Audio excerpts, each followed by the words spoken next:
যেই বলেছি 600 টাকা আর দিতে হবে না, 600 টাকা বাঁচিয়ে দিচ্ছি, অমনি দেখো কাজে কি সুন্দর হাত দিয়েছে। পয়সাই কথা বলে বস, পয়সাই কথা বলে। হাতে দেখো কম্বলটাকে তুলে দেবো বলে কম্বলটাকে রোদে নিয়ে এসেছি। আর এমনি এমনি তো তোলা যায় না, সারা শীতটা আমরা এটা দিয়ে গায়ে দিয়েছিলাম, তার জন্য এটাকে একটু পরিষ্কার করে তারপরে তুলবো। ড্রাই ক্লিনিংয়ে দেওয়াই যেতে পারতো, কিন্তু আমি ভাবলাম ঘরে করবো। এটা হচ্ছে ভিনিগার, ভিনিগার নেবো।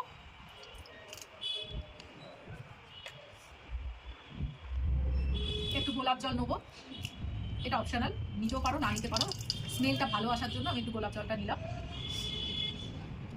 নেবো একটা যে কোনো শ্যাম্পু পাউচ, আমি এখানে একটা শ্যাম্পুর পাউচ নিয়ে নিয়েছি, একটা নিলেই এনাফ।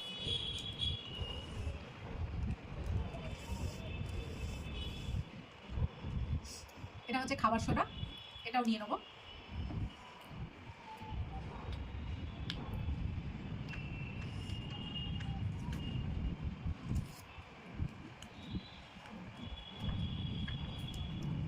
বেশ কিছুটা খাবার সোডা নিয়ে নেবো।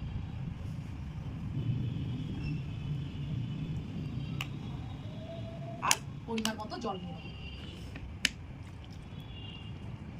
ব্যাস, আর কিছু দরকার নেই। এবার একটা প্রেসার কুকারের ঢাকনা নিয়ে নেবো। এবার যে কোনো একটা গেঞ্জি হোক, কাপড় হোক, সাদা কাপড় হলেই ভালো বুঝতে পারবে যে ময়লাটা কতটা উঠছে, এরকম জিনিস একটু নিয়ে নেবো। এবার এটাকে খুব সুন্দর করে বেঁধে নেবো। আমি গার্ডার দিয়ে বাঁধছি, তোমরা যা হোক দিয়ে বাঁধবে। এই ঢাকনাটা ঠিক এই রকম হবে। এবার ঢাকনার মধ্যে এটাকে ভালো করে ডুবিয়ে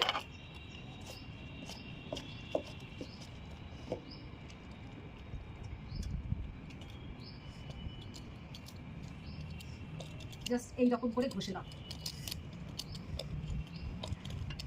রোদটা আমার আজকে ভালোই উঠেছে, কোনো অসুবিধা হবে না।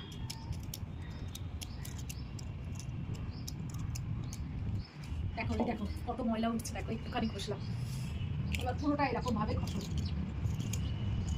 এপিঠ ওপিঠ দুটো পিঠ ভালো করে ঘষে ভালো করে রোদে শুকিয়ে নেবে।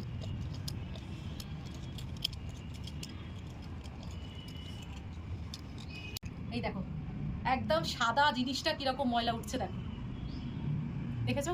এরকম ভাবে পুরো কম্বলটা করে নাও, তাহলেই দেখবে সুন্দর পরিষ্কার হয়ে যায় কম্বল। আর এই যে গোলাপ জলটা দিয়েছি না, কি সুন্দর একটা স্মেল আসছে, শুধু গোলাপ জলের নয়, তোমার এরও স্মেল আসছে।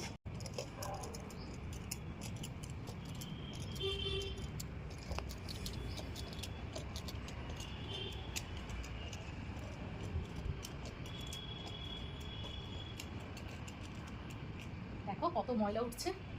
এই কাপড়টা খুলে আবার ভালো করে ধুয়ে আবার ওটাকে নিয়ে ডুবিয়ে ওর মধ্যে ডুবিয়ে আবার ঘষো, তাহলেই দেখবে আরও পরিষ্কার হয়ে যাবে। কেননা ময়লা কাপড়ের মধ্যে আর ঘষবো না, এইভাবে করো, দেখবে খুব ভালো হবে।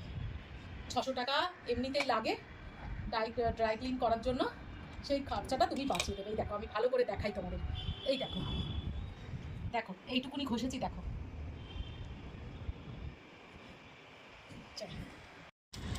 শোনো, সবাইকে একটা কথা সাজেস্ট করছি, এই সব কাজ রবিবার করেই করবে, কারণ ভিডিওর জন্য তুমি কিছুটা করে বাকি কাজটা বরকে দিয়ে দেবে।